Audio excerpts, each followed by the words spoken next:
Hey guys, hope all is good. In this video, I basically want to continue um the series of the two best chapters in the book The Intelligent Investor, which last video I went through chapter 8, and in this video I will go through chapter 20. So that is The Intelligent Investor by Benjamin Graham, known as basically the godfather of value investing.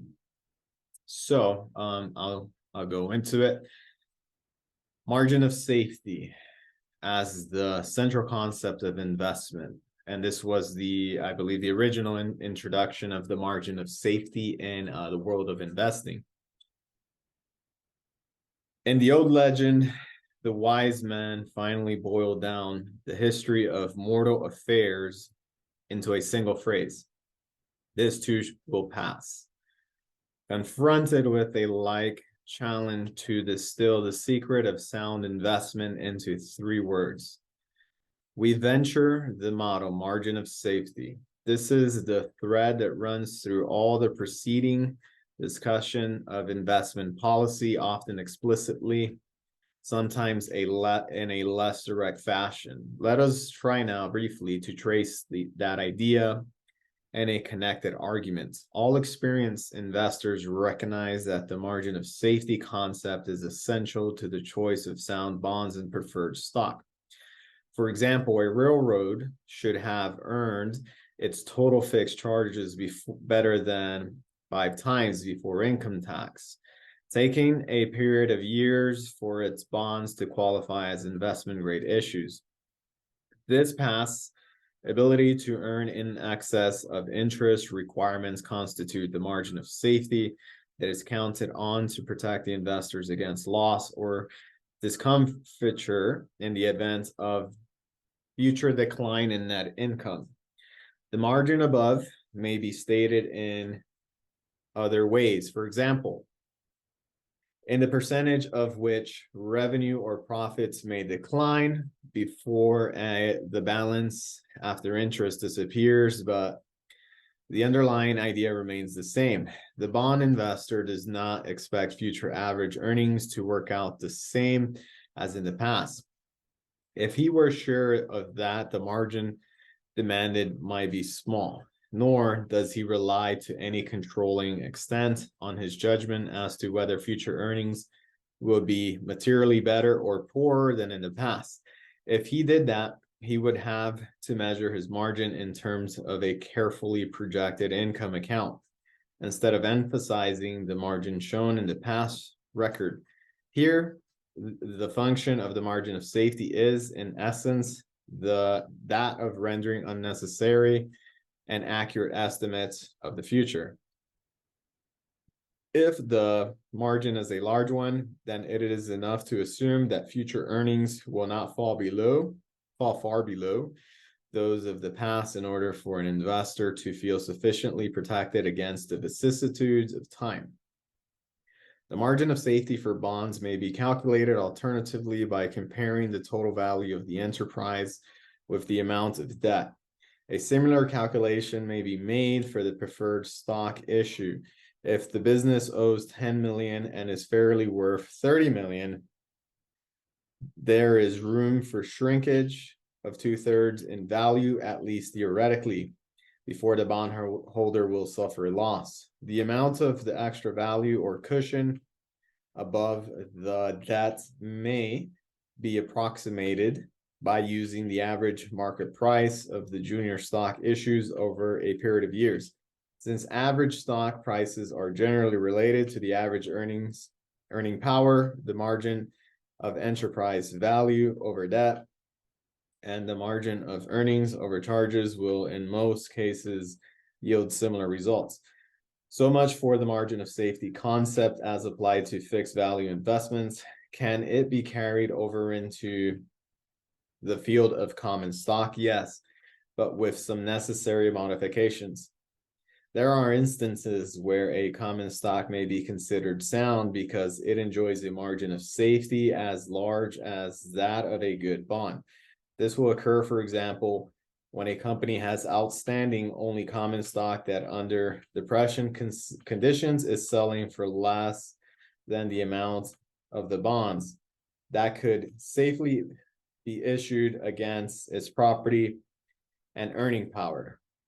That was the position of a host of strong finance industrial companies at the low price levels of 1932 to 1933. In such instances, the investor can obtain the margin of safety associated with a bond plus all the chances of larger income and principal appreciation inherent in a common stock. The only thing he lacks is a legal power to insist on dividend payments or else, but this is a small drawback as compared with his advantages. Common stocks bought under such circumstances will supply an ideal, though infrequent, combination of safety and profit opportunity. As a quite recent example of this condition, let us mention one more national, Pesto Industries stock, which sold for a total enterprise value of 43 million in 1972, with its 16 millions of recent earnings before taxes. The company would easily have supported this amount of bonds. In the ordinary common stock bought for investment under normal conditions, the margin of safety lies in an expected earnings power considerably above the going rate for bonds. In former editions, we elucidated this point with the following figures. Assume a typical case that the earning power is 9% on the price and that the bonds rate is 4%, then the stock buyer will have an average annual margin of 5% accruing in his favor. Some of the excess is paid to him in the dividend rate. Even though spent by him, it enters into his overall investment result. The undistributed balance is reinvested in the business for his account. In many cases, such reinvestment earnings fail to add commensurately to the earning power of the value of his stock. That is why the market has stubborn habits of valuing earnings dispersed in dividends more generously than the portion retained in the business. But if the picture is viewed as a whole, there is a reasonably close connection between the growth of corporate surpluses through reinvestment earnings and the growth of corporate values. Over a 10-year period, the typical excess of stock earnings power over bond interest may aggregate 50% of the price paid. The figure is sufficient to provide a very real margin of safety, which under favorable conditions will prevent or minimize a loss. If such a margin is present in each of the diversified list of 20 or more stocks, the probability of a favorable result under fair normal conditions become very large. This is why the policy of investing in representative common stocks does not require high qualities of insight and foresight to work out successfully. If the purchases are made at the average level of the market over a span of years, the price paid should carry with them assurance of an adequate margin of safety. The danger to the investor lies in concentrating their purchases in the upper levels of the market or in buying non-representative common stock that carry more than average risk of diminishing earning power. As we see it, the whole problem of common stock investments under 1972 conditions lies in the fact that in a typical case, the earning power is not much less than 9% of the price paid. Let us assume that the concentrating somewhat on the low multiplier issues among the large companies, a defensive investor may now acquire equities at 12 times recent earnings. With an earnings return of 8.33% on the cost, he may obtain a dividend yield of about 4%, and he will have 4.33% of his costs reinvested in the business for his account. On this basis, the excess of stock earning power over bond interest over a 10-year basis would still be too small to constitute an adequate margin of safety. For that reason, we feel that there are real risks now, even in a diversified list of sound common stock. The risk may be fully offset by the profit possibilities of the list, and indeed the investor may have no choice but to incur them. For otherwise, he may run an even greater risk of holding only fixed claims payable in steadily depreciating dollars. Nonetheless, the investor would do well to recognize and to accept as a philosophically as he can that the old package of good profit possibilities combined with small ultimate risk is no longer available to him. However, the risk of paying too high a price for a good quality stocks, while a real one, is not the chief hazard confronting the average buyer of securities. Observation over many years has taught us that the chief losses to investors come from the purchases of low quality securities at times of favorable business conditions. The purchasers view the current good earnings as equivalent to earning power and assume that prosperity is synonymous with safety. It is in those years that bonds and preferred stock of inferior grade can be sold to the public at a price around par because they carry a little higher income return or a deceptively attractive conversion privilege.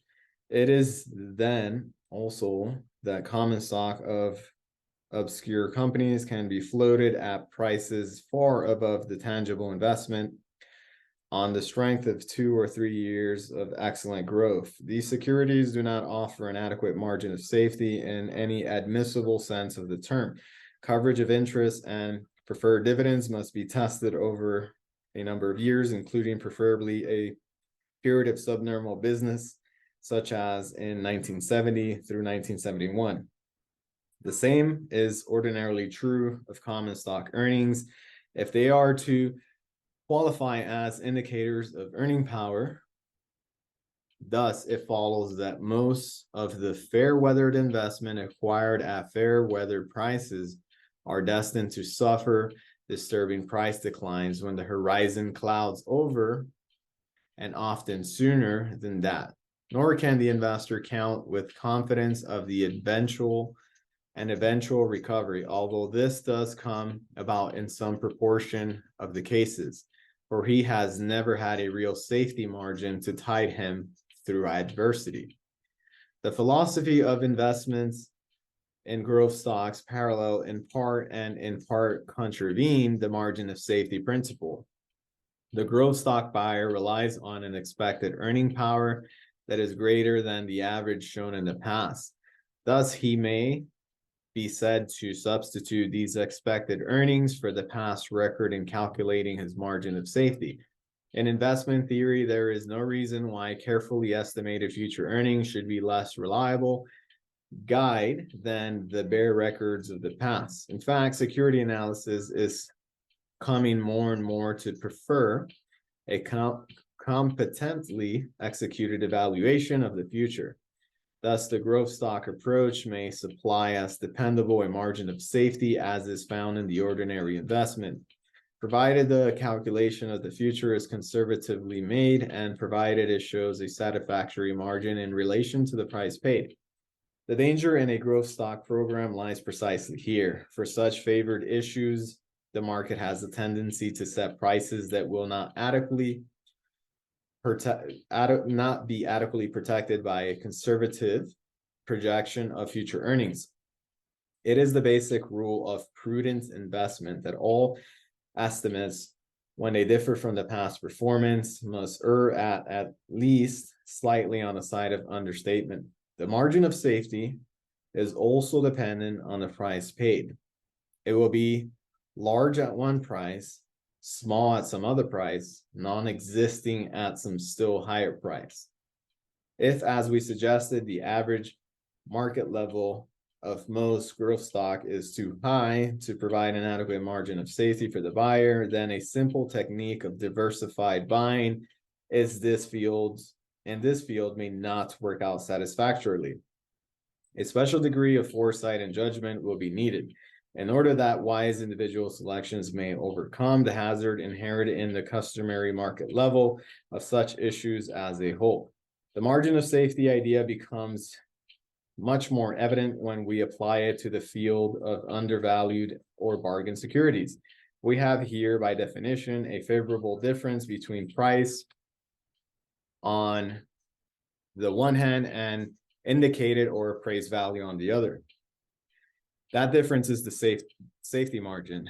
It is available for absorbing the effects of miscalculations or worse than average luck. The buyer of bargain issues places particular emphasis on the ability of the investment to withstand adverse developments. For in most such cases, he has no real enthusiasm about the company's prospects. True, if the prospects are definitely bad, the investor will prefer to evade the security no matter how low the price. But the fields of undervalued issues is drawn from the many concerns, perhaps the majority of the total, for which the future appears neither distinctly promising nor distinctly unpromising. If these were bought on a bargain basis, even a moderate decline in the earning power need not prevent the investment from showing satisfactory results. The margin of safety will then have served its proper purpose. Theory of diversification. There is a close logical connection between the concept of the safety margin and the principle of diversification. One is correlative with the other. Even with a margin in the investor's favor, an individual security may work out badly. For the margin guarantees only that he has a better chance for a profit than for a loss, not that the loss is impossible.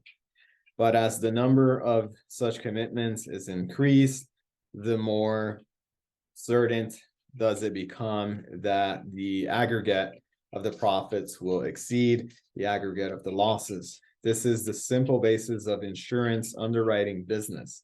Diversification is an established tenet of conservative investment. By accepting it so universally, investors are really demonstrating their acceptance of the margin of safety principle, to which diversification is the companion. This point may be made more colorful by reference to the arithmetic of roulette.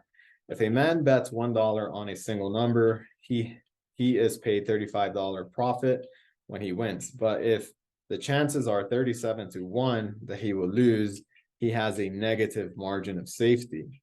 In this case, diversification is foolish. The more numbers he bets on, the smaller his chances of the ending with a profit.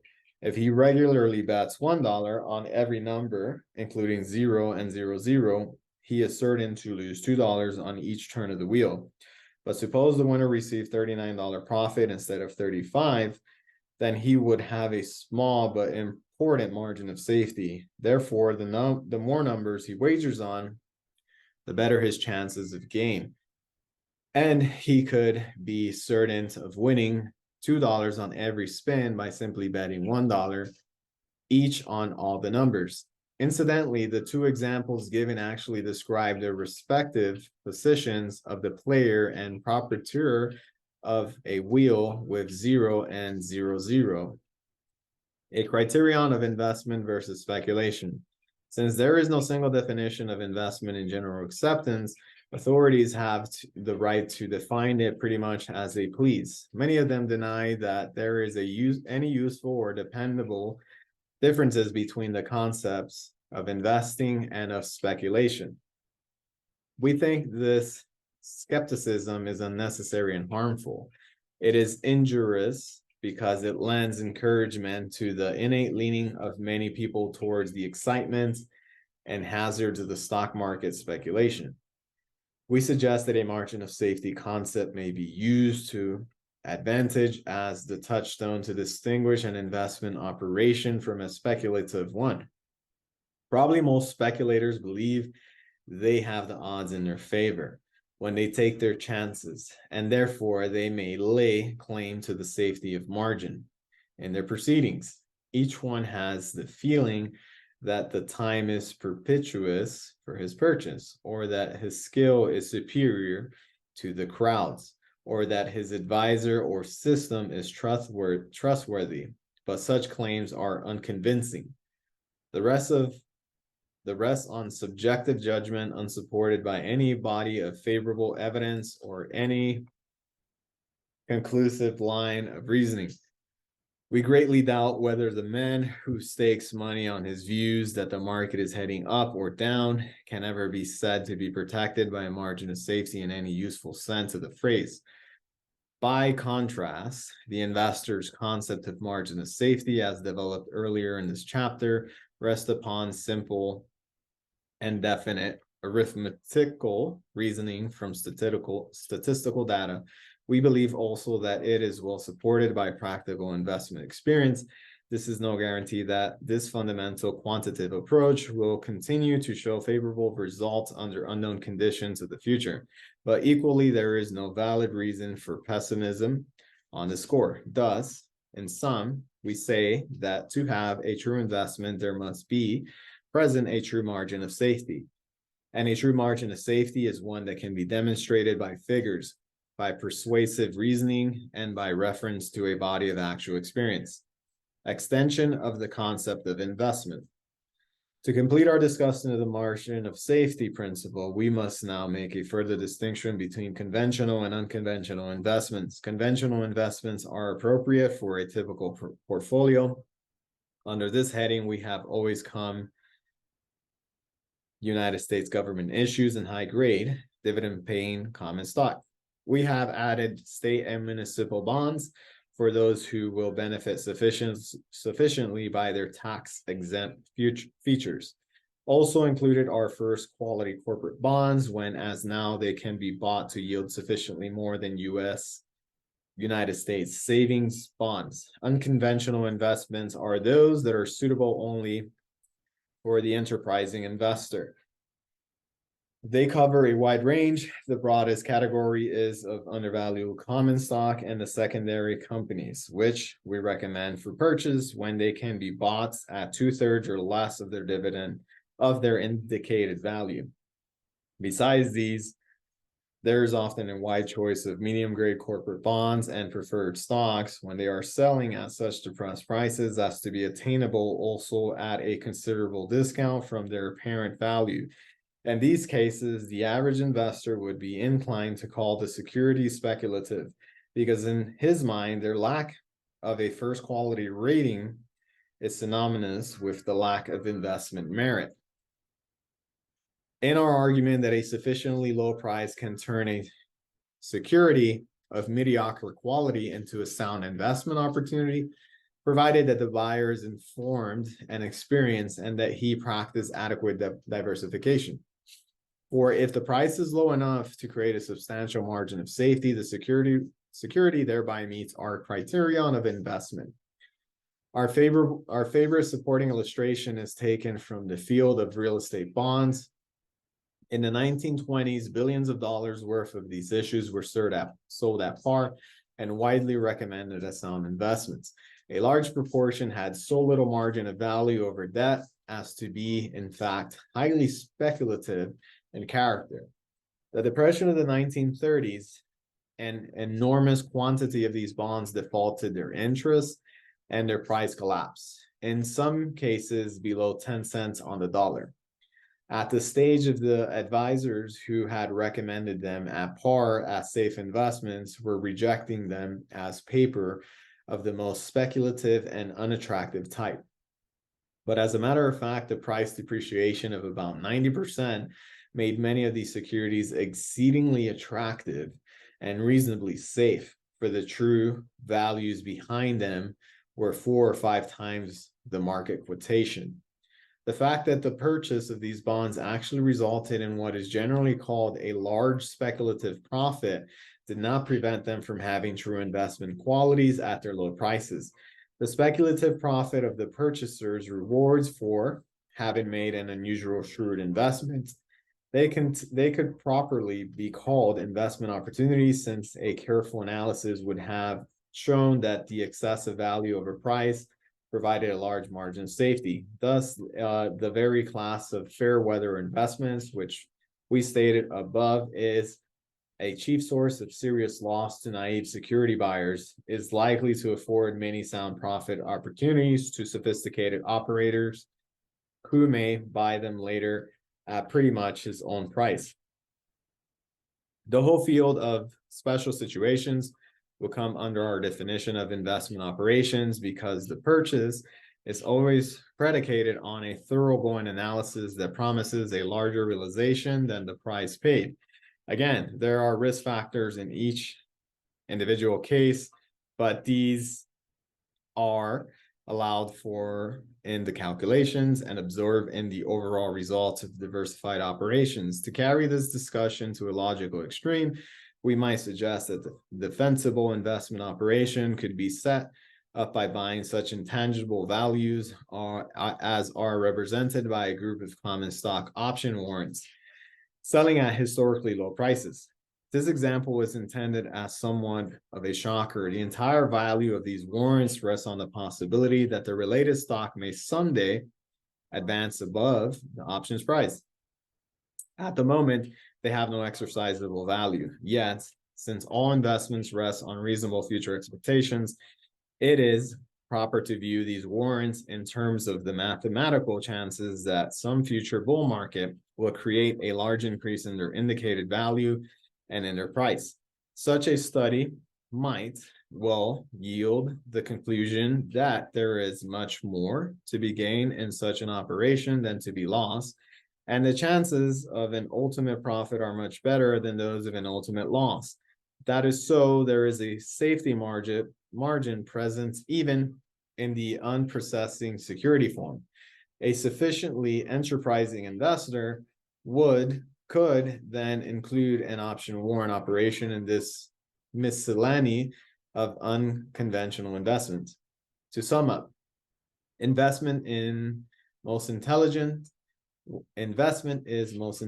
when it is most businesslike. It is amazing to see how many capable businessmen try to operate in Wall Street with complete disregard of all sound principles, through which they have gained success in their own undertakings. Yet every corporate security may be best viewed in the first instance as an ownership interest in or a claim against a specific business enterprise. And if a person sets out to make profits from security purchases and sales, he is embarking on a business venture of his own, which must be run in accordance with accepted business principles if it is to have a chance of success. The first and most obvious of these principles is know what you are doing. Know your business. For the investor, this means do not try to make business profits out of securities, that is, returns in excess of normal interest and dividend income, unless you know as much about the security values as you would need to know about the value of the merchandise that is proposed to manufacture or deal in. A second business principle: do not let anyone else run your business unless you can supervise his performance with adequate care and comprehension, or two, you have unusually strong reasons for placing implicit confidence in his integrity and ability. For the investor, this rule should determine the conditions under which he will permit someone else to decide what is done with his money.